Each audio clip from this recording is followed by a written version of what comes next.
मनुष्य अपना जीवन विश्वास पर जीता है, परंतु विश्वास किसका? तनिक सोचिए, किस पर विश्वास है आपको?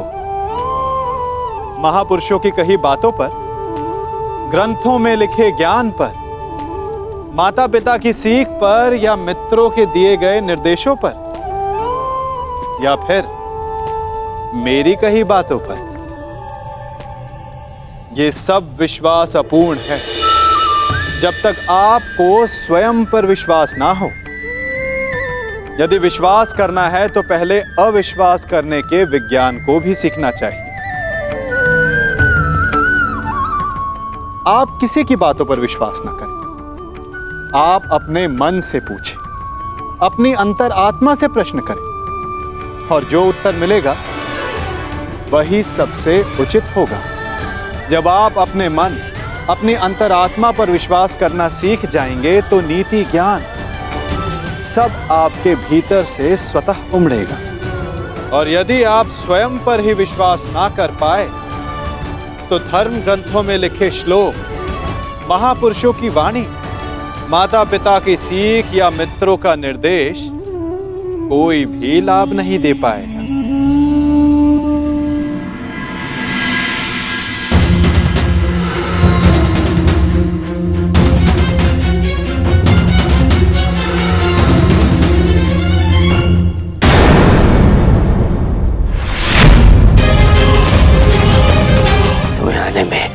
तनिक विलंब हो गया अनुज, तनिक विलंब।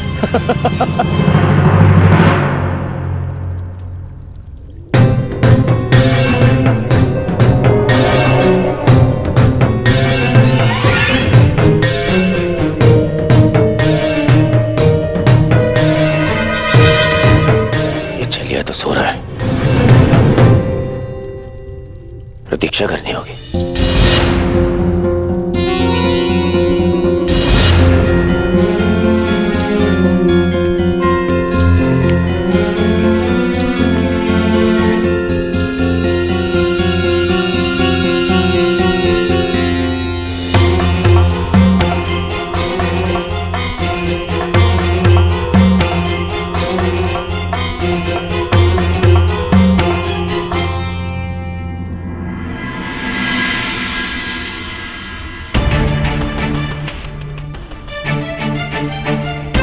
माधव विश्राम कर रहे हैं,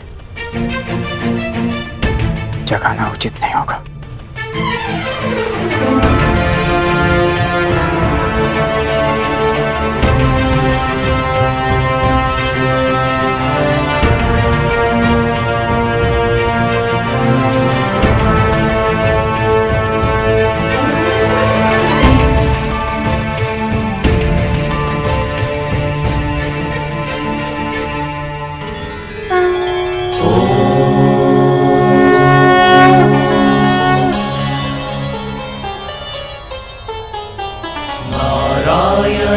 नमस्कृत्य नरं चैव नरोत्तमम्। अरे अर्जुन, एक वर्ष किन्नर क्या रहे, तुम तो क्षत्रियों के लक्षण ही भूल गए। केवल समर्थन पाने के लिए तुम क्षत्रिय कुल का अपमान कर रहे हो। तुम तो धरा पर बैठ गए ऐसे। जो इस धरा के स्वामी हैं, उनके समक्ष ब्राह्मण क्या और क्षत्रिय क्या?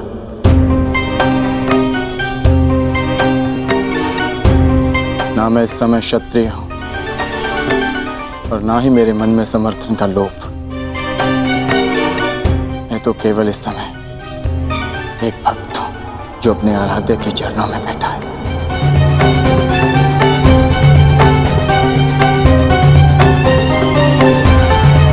बैठो बैठो।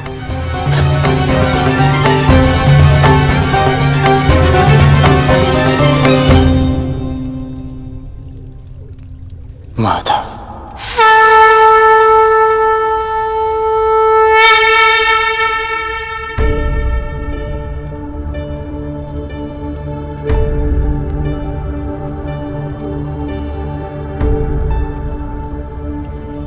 कब आए पार्थ?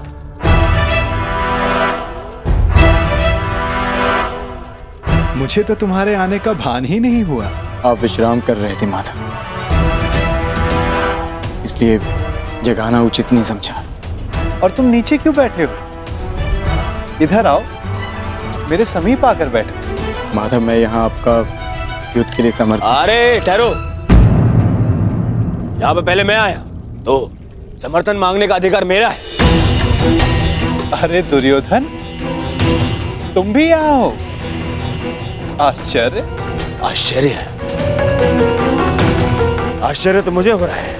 मेरे आने पर तो आप उठे नहीं, और अर्जुन के आते ही आपकी नींद खुल गई।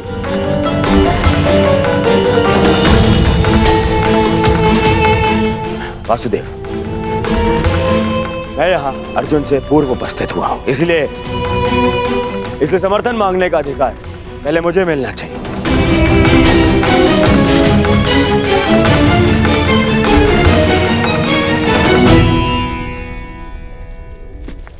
ये तुम्हारा मत है दुर्योधन, परंतु पहले मैंने अर्जुन को देखा, इसलिए मांग रखने का अवसर पहले अर्जुन को ही मिलना चाहिए।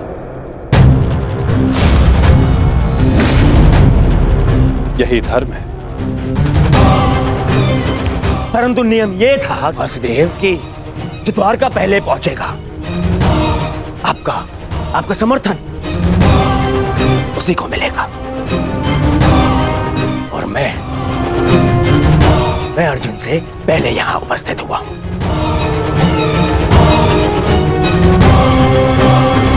कदाचित तुमने नियम ठीक से नहीं सुना था दुर्योधन।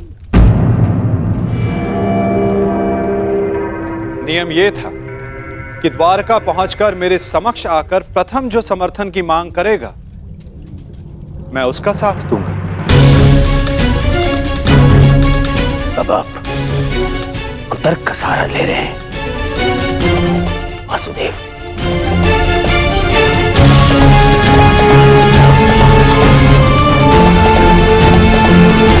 जानता था मैं कि आप पक्षपात अवश्य करेंगे। आरोप मत लगाओ माधव पर।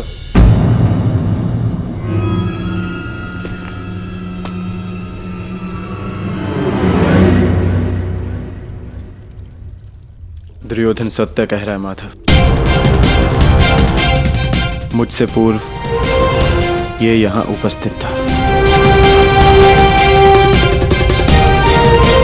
परंतु आपके पीछे बैठने के कारण आप इसे देख नहीं पाए, इसलिए समर्थन का पहला अवसर दुर्योधन को ही मिलना चाहिए।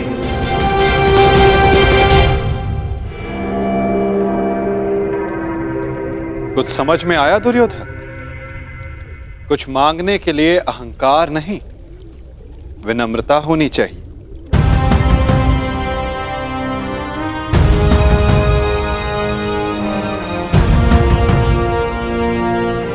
कहो, क्या चाहिए? मैं चाहता हूं कि आने वाले महायुद्ध में द्वारका हम कौरवों का समर्थन करें विनम्रता से।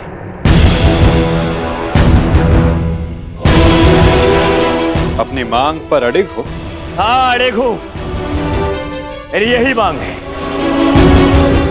मैं चाहता हूं कि महायुद्ध में द्वारका हम कौरवों का समर्थन करें। ठीक है, तथास्तु।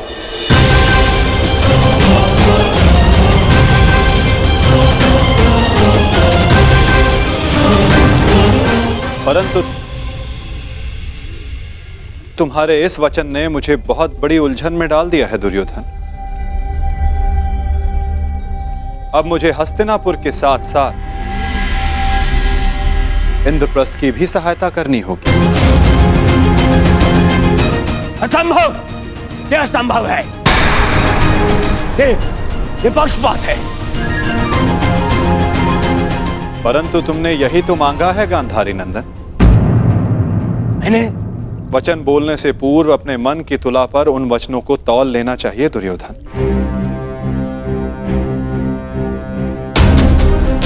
तुमने कहा कि कौरवों को द्वारका का समर्थन मिलना चाहिए। अपने द्वेष के कारण तुमने पांडवों को सदा भिन्न माना।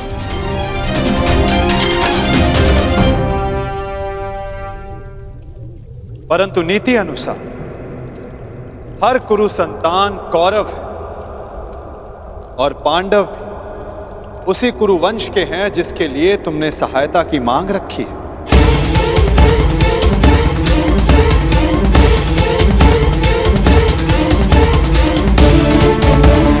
इसलिए मुझे अपना समर्थन दोनों पक्षों में बांटना होगा।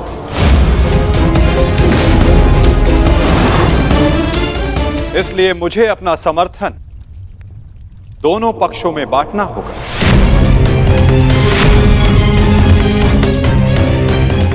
क्या करूं? पक्षपाती होना मेरे स्वभाव में जो नहीं। पक्षपात तो कर ही रहे हैं आप। हम दोनों एक दूसरे के विरुद्ध खड़े हैं, तो स्पष्ट कीजिए हम दोनों को एक साथ कैसे समर्थन देंगे आप?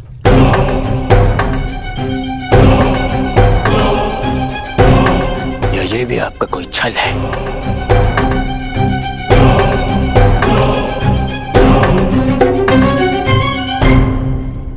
विभाजन से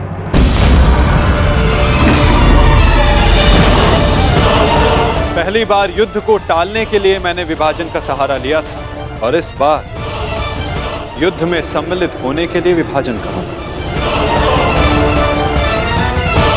मैं द्वारिका की शक्ति को 2 भागों में विभाजित करूंगा।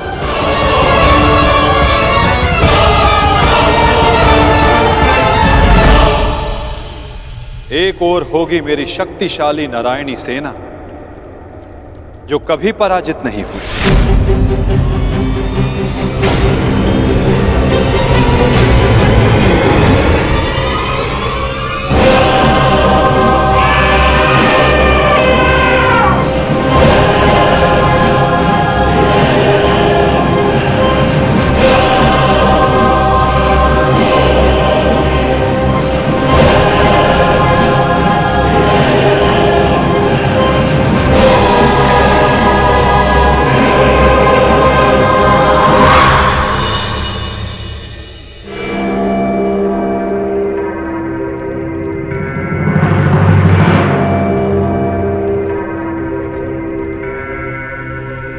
और दूसरी ओर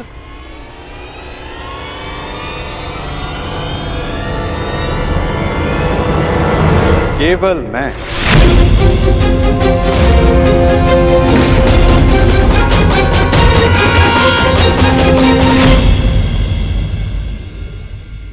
अकेला और निहत्था।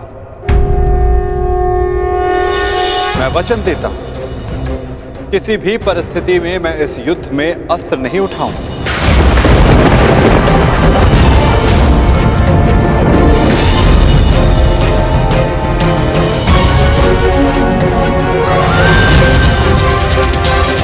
ना ही धनुष, ना गदा, ना खड़ग, ना ही सुदर्शन चक्र। मैं किसी भी अस्त्र का प्रयोग नहीं करूंगा। क्या आप युद्ध में अस्त्र नहीं उठाएंगे? हाँ दुर्योधन, सही सुना तुमने।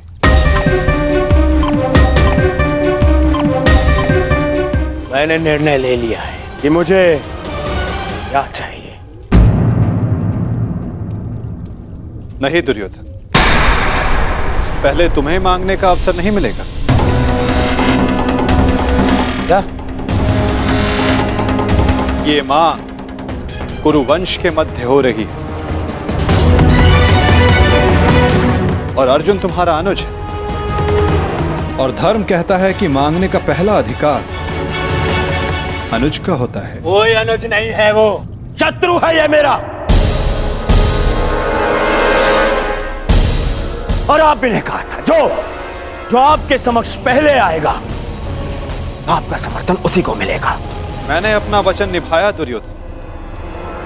तुमने कुरुवंश को समर्थन देने की मांग की और कुरुवंश के लिए मैंने अपनी शक्ति को 2 भागों में विभाजित किया।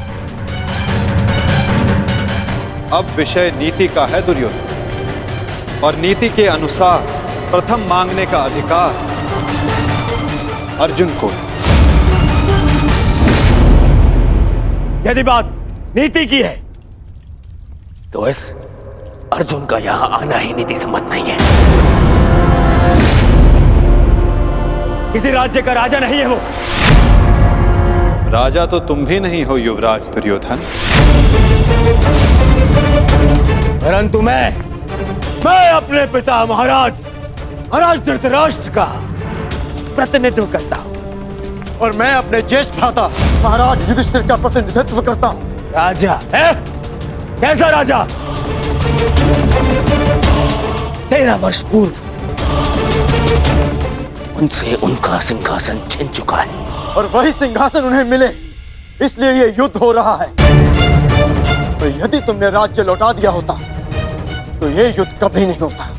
यदि अज्ञातवास पूर्ण किया होता तो राज्य अवश्य लौटा देता।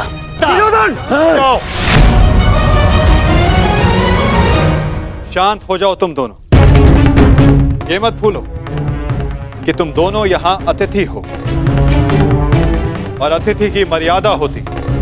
अपने अतिथि के घर पर यूं झगड़ा करना तुम दोनों को शोभा नहीं देता। तो जैसा कि मैंने कहा, अर्जुन को प्रथम अवसर मिलना चाहिए। आप चाहते हैं कि अर्जुन को नारायणी सेना चुनने का अवसर मिले। मुझे क्या चाहिए इसका निर्णय तुम मत लो दुर्योधन। माधव, आप अस्त्र उठाएं या ना उठाएं, मुझे मेरे पक्ष में केवल आप चाहिए। मुझे नारायणी सेना से कोई मोह नहीं। यदि नारायण मेरे साथ है तो मेरे लिए पर्याप्त है। मुझे आपकी सेना का नहीं, आपका समर्थन चाहिए।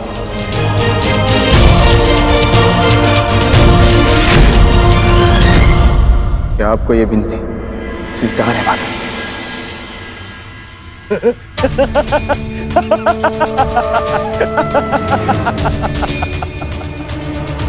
अब समझा मैं। ये 12 वर्ष के वनवास ने तुम्हारा क्षत्रिय गुण ही नहीं, तुम्हारी बुद्धि भी हर ली है। मूर्ख। स्वयं मेरे गले में विजयश्री की माला पहना दी तुमने तो स्वयं अपनी पराजय का मार्ग चुन लिया। इतनी विशाल शक्तिशाली अपराजय सेना को ठुकराकर, और तुमने चुना निहत्थे कृष्ण को, जो अब कदाचित स्वयं की रक्षा भी नहीं कर पाएगा युद्ध में। दिख रहा है मुझे कि कैसे तुम 5 पांडवों के शवों पर अट्ठास मारकर उत्सव मना रहा हूं मैं।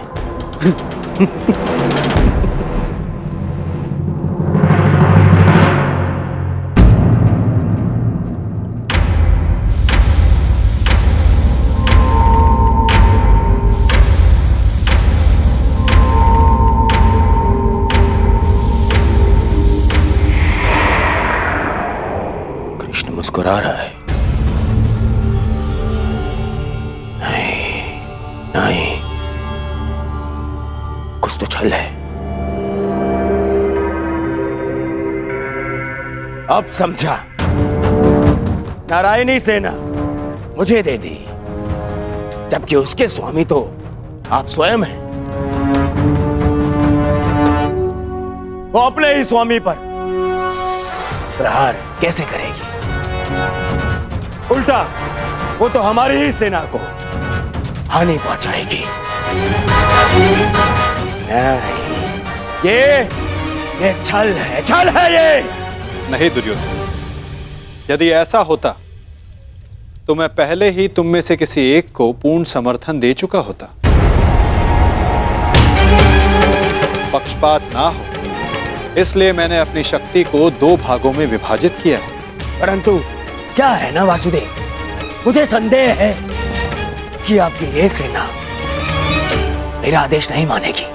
अवश्य मानेगी।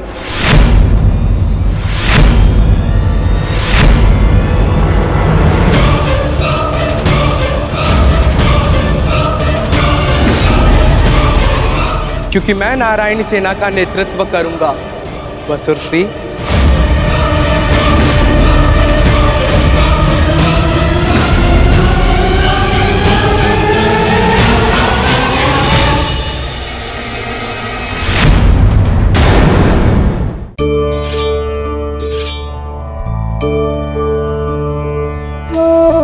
आप सोच रहे होंगे कि मैं क्या कर रहा हूं। मैं युद्ध की तैयारी कर रहा हूं, वही युद्ध जो ज्वालामुखी की भांति कभी भी फट सकता है।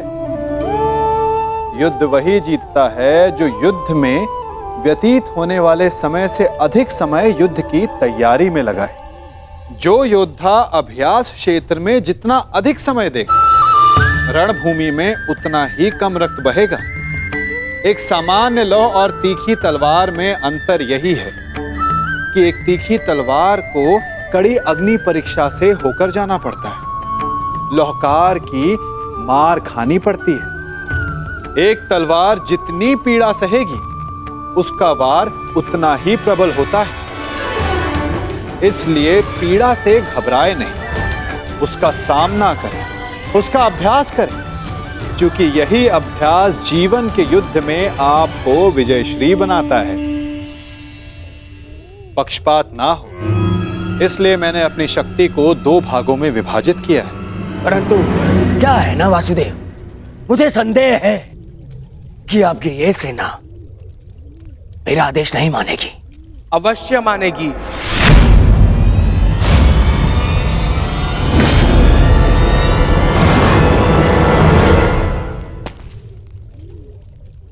क्योंकि मैं नारायणी सेना का नेतृत्व करूंगा।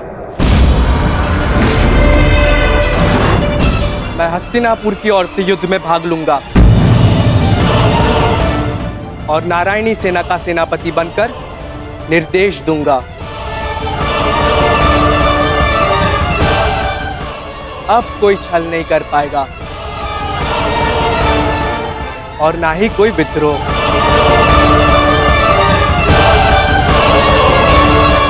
अब तो आपके मन में कोई संदेह नहीं है ना स्वसुरश्री? अब कोई संदेह नहीं।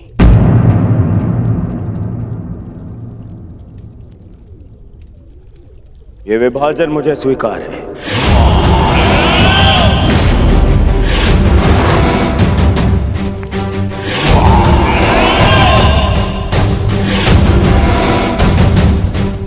हस्तिनापुर नारायणी सेना की प्रतीक्षा करेगा।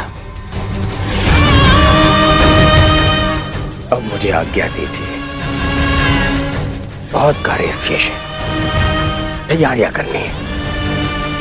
विनम्रता से।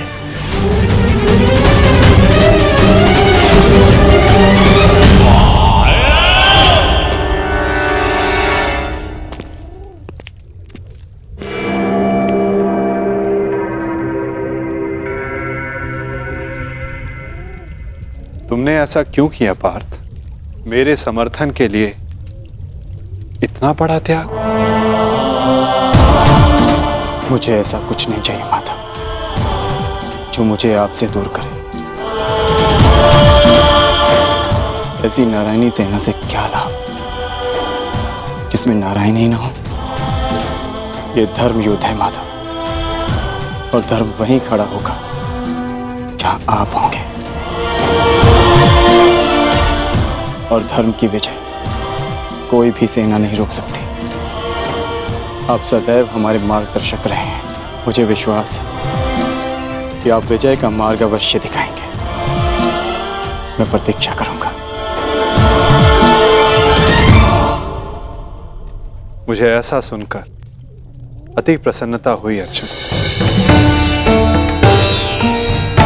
लंबी यात्रा से आए, बहुत थक गए हो, जाकर विश्राम कर लो। कुछ प्रहर बाद चले जा। प्रणिपात।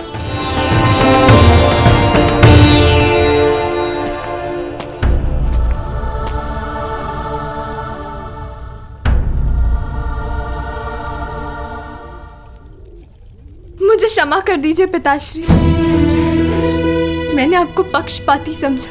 मुझसे बहुत बड़ी भूल हो गई। ठीक कहा था आपने। आप लोगों को नहीं चुनते,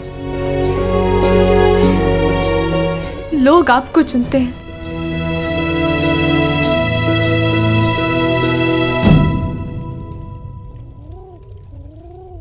हमारा भविष्य हमारे चुनावों का ही परिणाम होता है पुत्री। जीवन में किस मोड़ पर हम क्या निर्णय चुनते हैं, उससे सिद्ध होता है कि हमें हमारा लक्ष्य मिलेगा या नहीं। परंतु क्या होगा पिताश्री?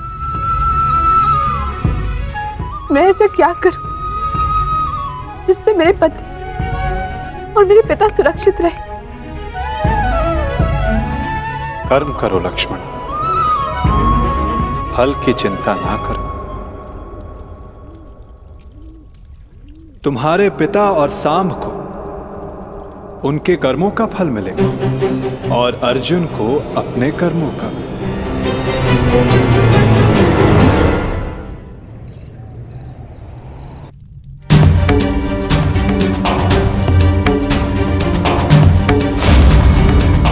मैं भी इस युद्ध में सम्मिलित होना चाहता हूं। मैं अपना निर्णय ले चुका हूं और अपना पक्ष भी चुन चुका हूं। जिस ओर मेरा मित्र सांब होगा।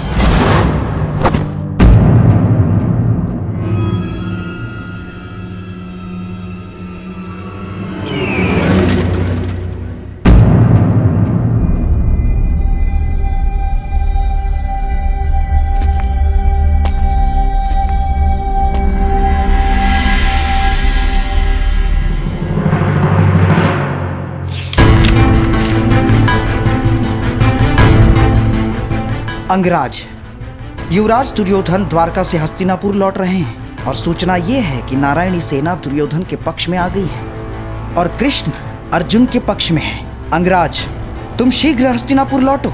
युद्ध हस्तिनापुर की सीमा पर है। गांधार राज शकुनी।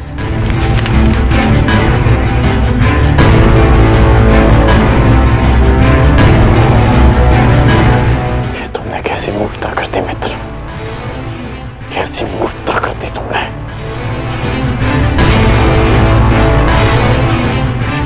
मुझे अभी द्वारका के लिए प्रस्थान करना होगा।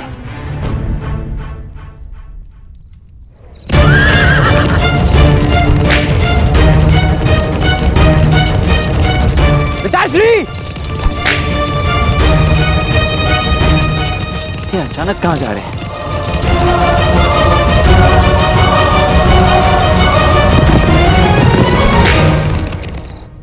मां?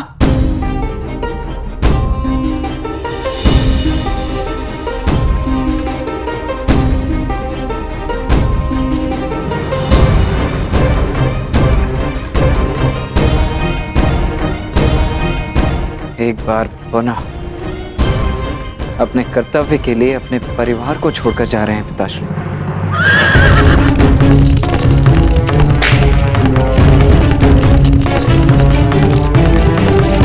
विश्वास नहीं होता,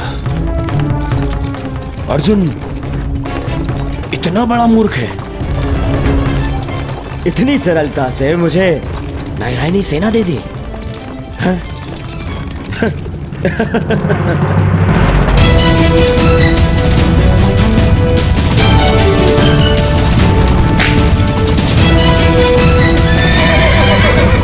सारथी रोको। वेद,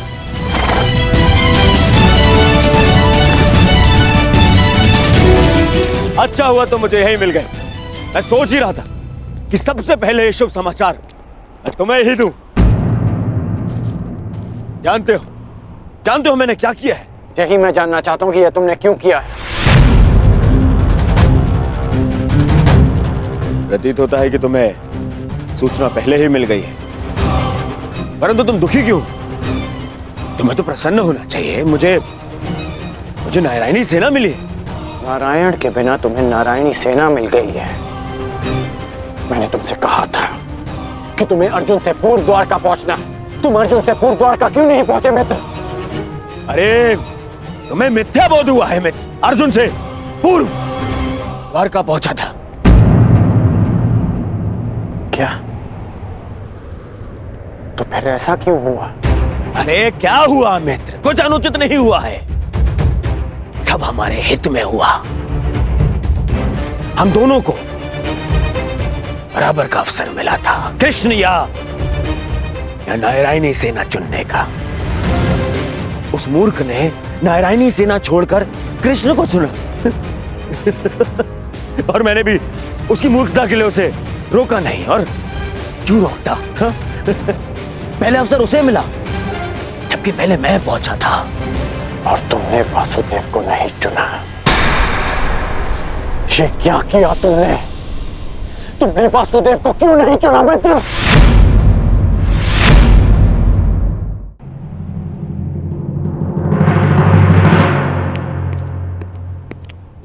उस पाखंडी कृष्णा को ये उपहार दे देना। कहना उसको कि उसके पास मेरी एक वस्तु है जो मुझे चाहिए। तुम्हें चिंता करने की कोई आवश्यकता नहीं है मित्र। अब हमारा सामना कोई नहीं कर सकता है। हमारे पास संसार की सबसे बड़ी और सबसे ताकतवर सेना है, नारायणी सेना, जो आज तक कभी पराजित नहीं हुई। और तुम्हें लगता है कि मैंने कृष्ण को ना चुनकर कुछ अनुचित किया है? वो कृष्ण जो इस युद्ध में शस्त्र भी नहीं उठाएगा। मित्र, तुम जानते हो कि नारायणी सेना आज तक अपराजित क्यों रही है? वो अपराजित रही है केवल वासुदेव के कारण। और आज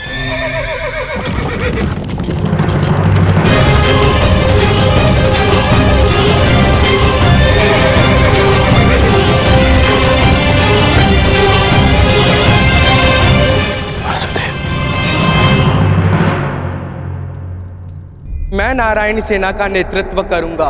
मैं हस्तिनापुर की ओर से युद्ध में भाग लूंगा। अब ना ही कोई छल कर पाएगा और ना ही कोई विद्रोह।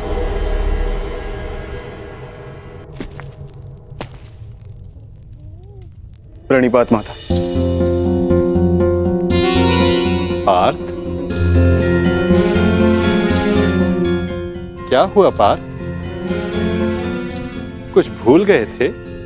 हाँ माता, मैं आपको बताना भूल गया था कि द्वारका पहुंचने में मुझे विलंब हुआ था, क्योंकि मार्ग में मेरा एक विचित्र घटना से सामना हुआ।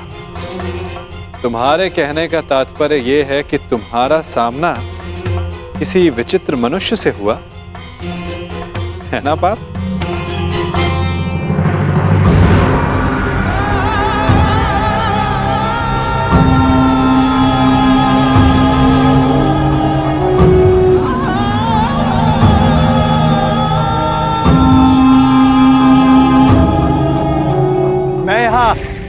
तुम्हारा ही तो कार्य करने आया था युवराज दुर्योधन।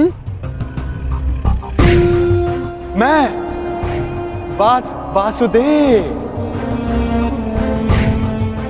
पौंड्रक वासुदेव। पौंड्रक वासुदेव, यही नाम बताया ना उसने?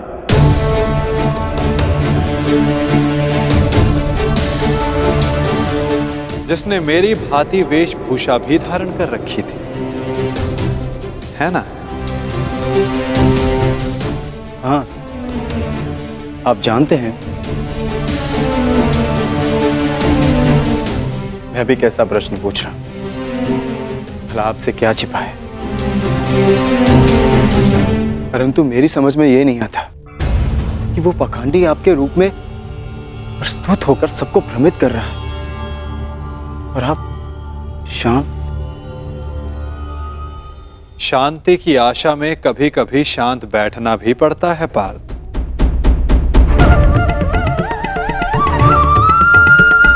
मुझे ज्ञात है कि पौंड्रक मेरे नाम का दुरुपयोग करके सबको भ्रमित कर रहा है, परंतु अवसर सबको मिलना चाहिए अपनी भूल सुधारने का।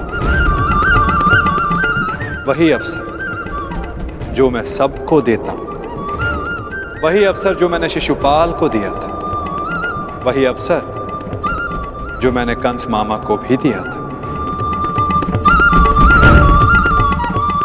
और यदि मनुष्य अपनी भूल ना सुधारे तो उचित समय आने पर उसे अपने कर्मों के फल अवश्य मिलते हैं पार्थ।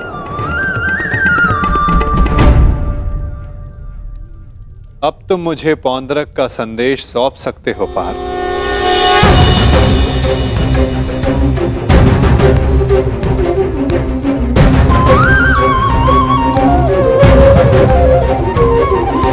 यदा यदा हि धर्मस्य ग्लानिर्भवति भारत परित्राणाय साधूनां विनाशाय च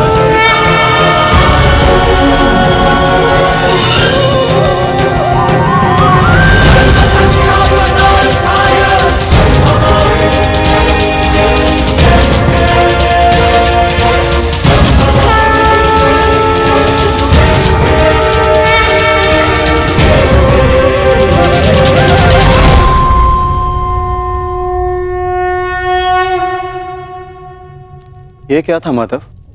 पौंड्रक का संदेश पार्थ। संदेश? हाँ पार्थ, ये संदेश कि जो भी मेरे दर्शाए मार्ग पर चलेगा पौंड्रक उसका नाश कर देगा।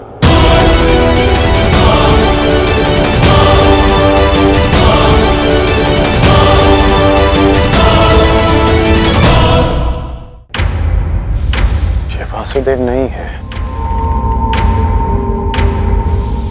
कौन है ये मित्र? हमारे मित्र का मित्र है ये पौंड्रक। पौंड्रक वासुदेव। इन्हीं की सहायता से मैं अर्जुन से पूर्व द्वारका पहुंचा और नारायणी सेना को अपने पक्ष में कर पाया। इसका श्रेय मामा श्री की तीव्र बुद्धि को जाता है मित्र। उन्हीं ने पौंड्रक को संदेश भेजा कि वो अर्जुन के मार्ग में बाधा उत्पन्न करे। इन्होंने अर्जुन को रोका और उसी कारणवश मैं अर्जुन से पूर्व द्वारका पहुंच पाया। अर्जुन को मार्ग से भटकाने का पूरा प्रबंध कर दिया है। तो तुमने फिर से छल किया। छल? छल मैंने नहीं, उन्होंने किया। युधिष्ठिर के स्थान पर अर्जुन को भेजकर मैंने तो केवल उन्हें उत्तर दिया है। मित्र, उन्होंने जो किया उसे छोड़ो। परंतु तुम्हें अवसर मिलने पर भी तुमने वासुदेव के स्थान पर नारायणी सेना को चुना। इसे मूर्खता कहते हैं। मूर्खतापूर्ण बातें तो तुम कर रहे हो अंगराज। वासुदेव तो दुर्योधन के ही पक्ष में है। मैं हूं वास्तविक वासुदेव। पौंड्रक वासुदेव दुर्योधन के ही पक्ष में है। मुझे तुम पर दया आती है अंगराज, दया आती है तुम पर कि मुझे समक्ष पाकर भी तुम उस छलिए कृष्ण की माया में उलझे हुए हो। समझ ही नहीं आता कि ऐसी क्या माया डाली उस छलिए कृष्ण ने कि तुम सत्य देखने को प्रस्तुत ही नहीं हो। पौंड्रक,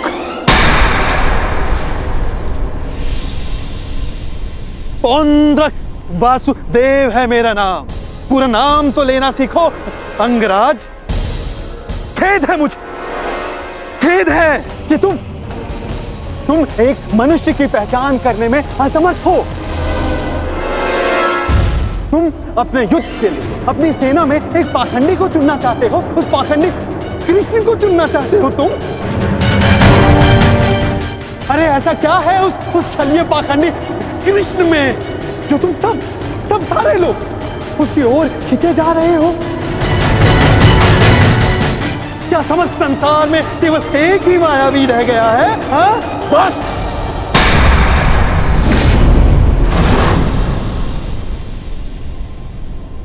बस तुम करो मित्र, बस। मुझे कृष्ण की वो विशाल सेना चाहिए थी जो मुझे मिल गई। वैसे भी वो वो निहत्था निशस्त्र कृष्ण मेरे किस काम का है? हाँ, सत्य कहा दुर्योधन, सत्य कहा। वो छलिया कृष्ण किसी किसी काम का नहीं। देखना, तुम ही जीतोगे, तुम ही जीतोगे ये युद्ध, क्योंकि तुम्हारे पास केवल नारायणी सेना नहीं, स्वयं वास्तविक नारायण, वास्तविक वासुदेव, पौंड्र का वासुदेव। वो कृष्ण तो मेरा रूप रखकर सबको भ्रमित करता रहता है। बैरूपिया मात्र है वो तो। उस कृष्ण का तो इस संसार से मैं अब एक और शब्द वासुदेव के विरुद्ध मत कहना।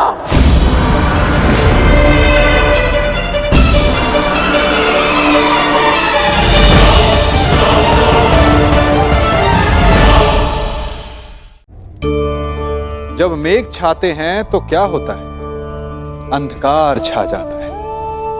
मेघ गरजते हैं, बिजलियां कड़कती हैं, वर्षा होती है। सभी पशु अपने आश्रय स्थल पर जाकर छिप जाते हैं। मनुष्य अपने घरों की ओर दौड़ते हैं और सभी पक्षी अपने घोंसलों में जाकर छिप जाते हैं। परंतु एक जीव है जो गरजते मेघों को, कड़कती बिजलियों को, भारी वर्षा को भी हरा देता है। वो जीव है बाज। क्योंकि वो समस्या की जड़ों से ऊपर उड़ता है। वो गरजते मेघों से, कड़कती बिजलियों से, भारी वर्षा से, इन सब से ऊपर। यही अंतर है हारने वालों में और जीतने वालों में। ये युद्ध हार और जीत का नहीं, समस्या और सोच का है। यदि आप अपनी सोच को छोटी रखेंगे तो समस्या बड़ी हो जाएगी, और यदि आप अपनी सोच को बड़ी रखेंगे तो समस्या छोटी हो जाएगी। वो कृष्ण तो मेरा रूप रखकर सबको भ्रमित करता रहता है। बैरूपिया मात्र है वो तो। उस कृष्ण का तो इस संसार से मैं अब एक और शब्द वासुदेव के विरुद्ध मत कहना, अन्यथा क्या अंगराज? हाँ? मार डालोगे मुझे? मार डालोगे?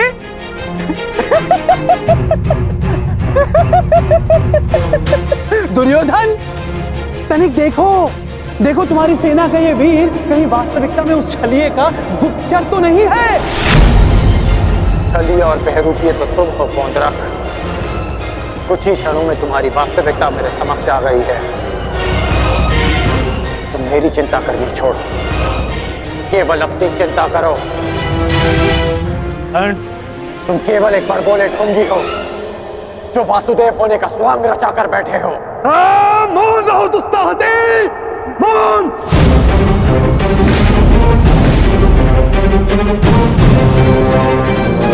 तेरा इतना दुस्साहस कि तो मुझे पौंड्र का वासुदेव को ढोंगी कहता है, मूर्ख।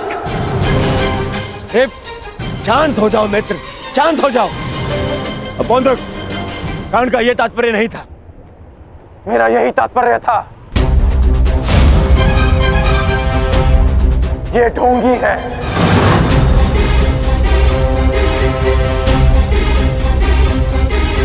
यदि तुम वास्तव में वासुदेव हो तो मुझे निशस्त्र करके दिखाओ। मैं तुम्हें चुनौती देता हूं। पौंड्र वासुदेव को चुनौती?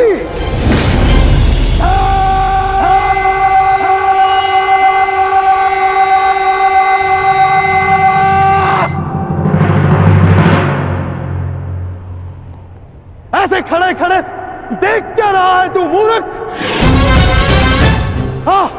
हाँ, मेरे साथ युद्ध कर। मेरे हाथों मरेगा, तुझे मोक्ष मिलेगा। हाँ, जिस प्रकार आज मैं तेरा अंत करने वाला हूं, उसी प्रकार मैं उस कृष्ण का भी अंत करूंगा, उस रणछोड़ का। जो रासलीला के नाम पर स्त्रियों को भ्रमित करता है, जो बाल क्रीड़ा के नाम पर स्त्रियों के वस्त्र चुराता है, जो स्वयंवर से स्त्रियों का हरण करता है, उस कृष्ण का पक्ष ले रहा है तू, उसको, उसके लिए तू मुझसे युद्ध कर रहा है। उस कृष्ण का भी मैं वध करूंगा, पहले तेरा, उसके बाद उसका। अब तुम्हें सीमा पार करती है।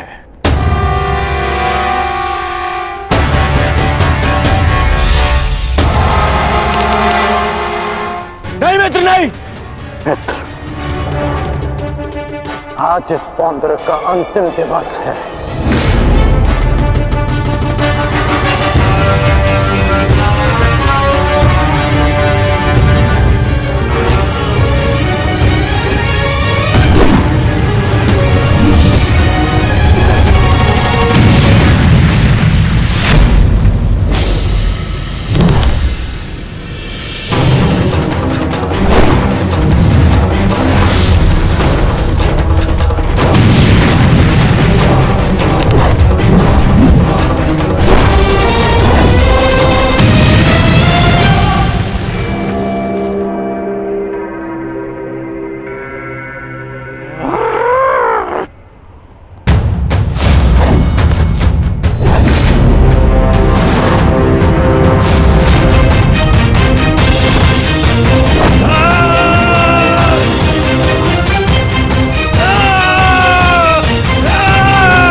अगला प्रहार तुम्हारे सीने को चीर देगा पौंड्रक। क्षमा मांगो।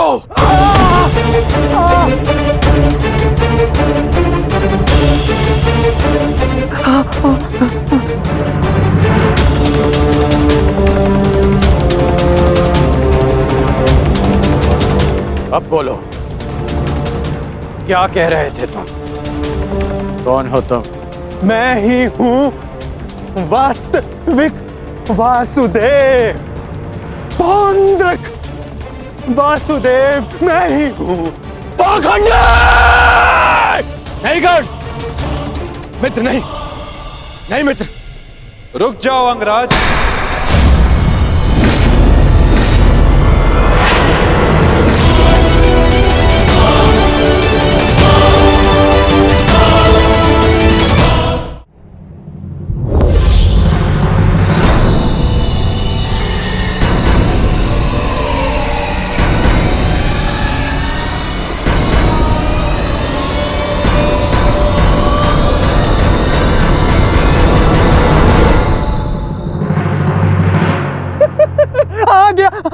तू छलिए, आ गया, अंततः वो दिन आ गया कृष्ण, जिसकी वर्षों से मुझे प्रतीक्षा थी।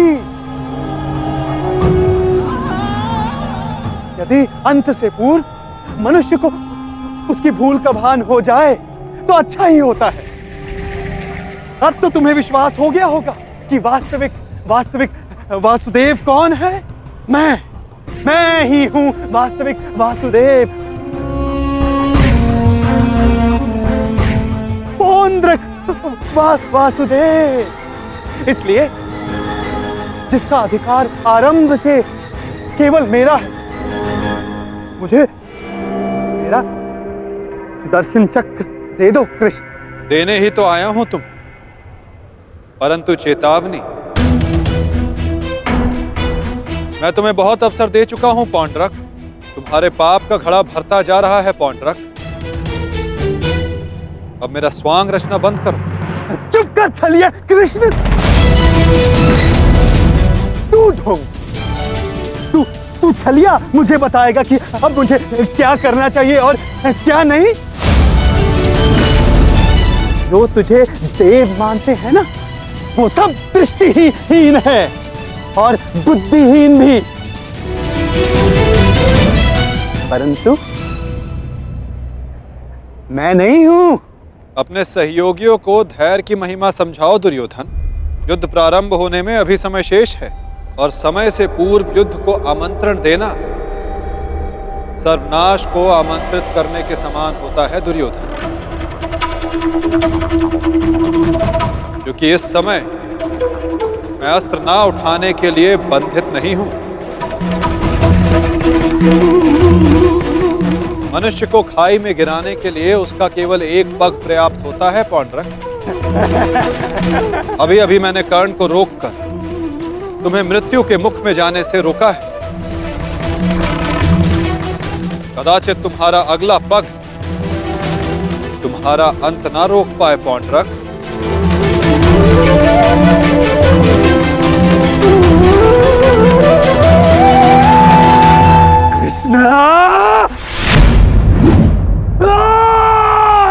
बंद कर ये भाषण छलिए।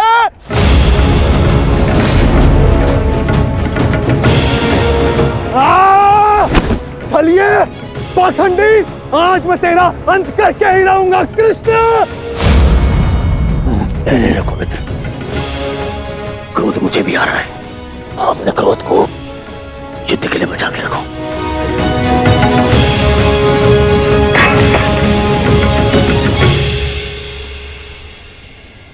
ठीक कहा वासुदेव, युद्ध होगा, परंतु उचित समय पर और उचित स्थान पर। उस महायुद्ध के प्रथम दिवस पर मैं आपको उत्तर अवश्य दूंगा।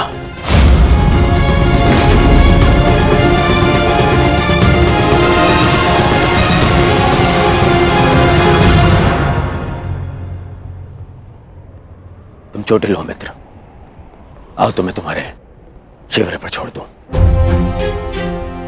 आओ।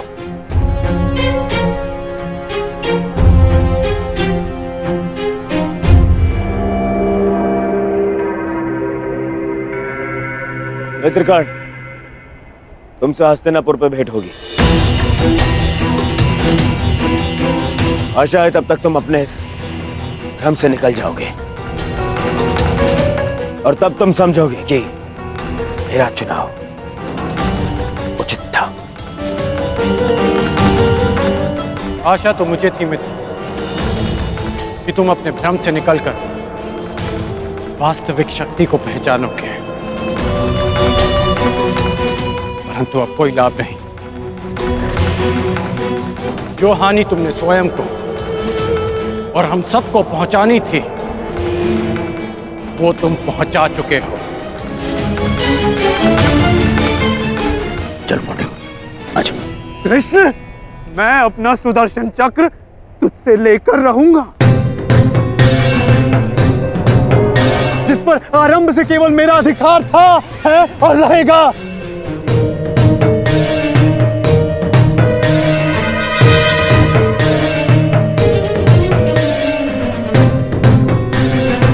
चलो सारथी।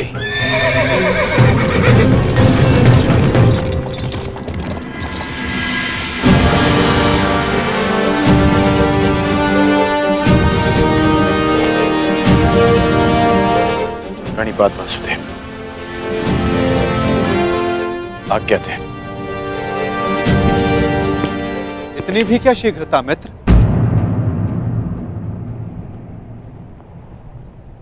सारथी रह चुका हूं तुम्हारा। आज भी अपने रथी का मन पढ़ सकता है ये नटवर। समझता हूं कि तुम व्यथित हो। क्या अपने मन की बात अपने सारथी से नहीं कहोगे तुम?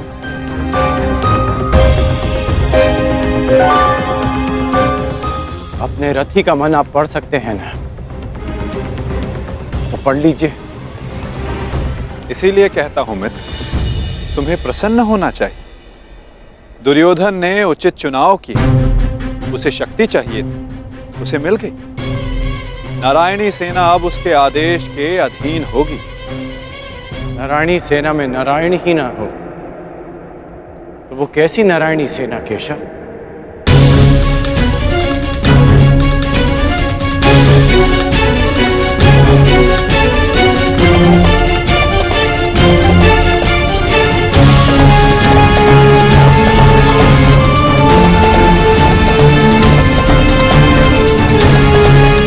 जो दुर्योधन ना पहचान सका वो आप जानते हैं, और उसे मैं भी देख सकता हूं। जिस क्षण उसने आपको त्याग कर सेना को चुना, उसी क्षण उसने विजयश्री थाल में सजाकर पांडवों को भेंट कर दी।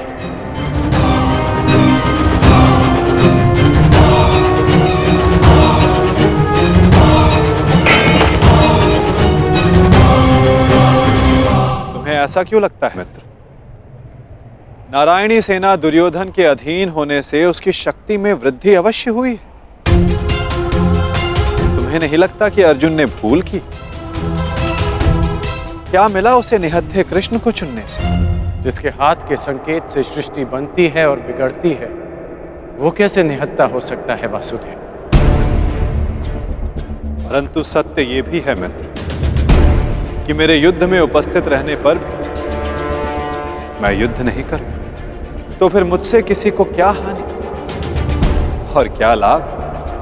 सबसे बड़ा अस्त्र तो आप चला चुके हैं, स्वयं को दुर्योधन के विपक्ष में रखकर। आप ही कहते हैं ना कि निर्णय ना लेना भी कभी कभी सबसे महत्वपूर्ण निर्णय होता है, कि हम पक्ष ना चुनकर भी कभी कभी पक्षपात कर जाते हैं, भले ही संसार ना देख पाए।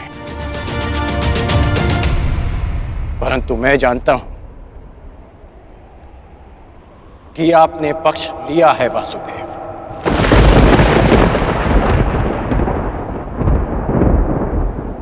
नहीं मित्र, मैं किसी का पक्ष नहीं लेता, ना किसी को चुनता हूं। लोग मुझे चुनते हैं या छोड़ते हैं। मानता हूं कि आपने किसी को नहीं चुना, परंतु आपने दुर्योधन को बाध्य किया कि वो आपको ना चुने।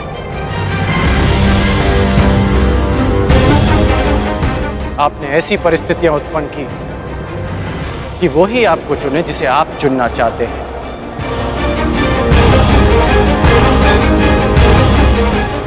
क्या ये एक प्रकार का पक्षपात नहीं वासुदेव? तुम्हारी यही प्रवृत्ति मुझे भाती है मित्र, और तुम्हें सबसे भिन्न बनाती है। तुम बुद्धिमान हो और स्पष्टवादी भी।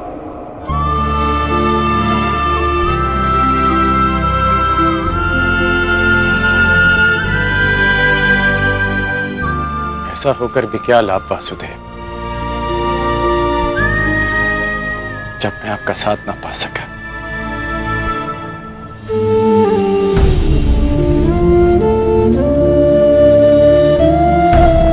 कितने वर्ष हो गए हमारी भेंट को? से हम मिले हैं हमारे पक्ष सदा भिन्न थे, परंतु हमारी सोच एक थी वासुदेव। फिर आपने ऐसा क्यों किया? मैंने ऐसा क्या किया मित्र?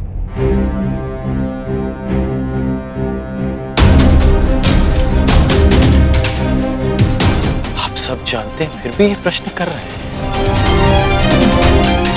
अब तो मान जाइए कि आप पक्षपाती हैं। कैसा पक्षपात अंगराज? विराट नगर में मैंने कौरवों और पांडवों को समान अवसर दिए कि द्वारका आकर मुझसे पहले जो समर्थन की मांग करेगा मैं उसी का समर्थन करूंगा। विराट नगर में जब आपने वचन दिया वहां सब उपस्थित थे, परंतु द्वारका में जो घटित हुआ वो केवल दुर्योधन और अर्जुन ही जानते हैं। दुर्योधन को केवल आपने भ्रम दिया और शक्ति दी अर्जुन को।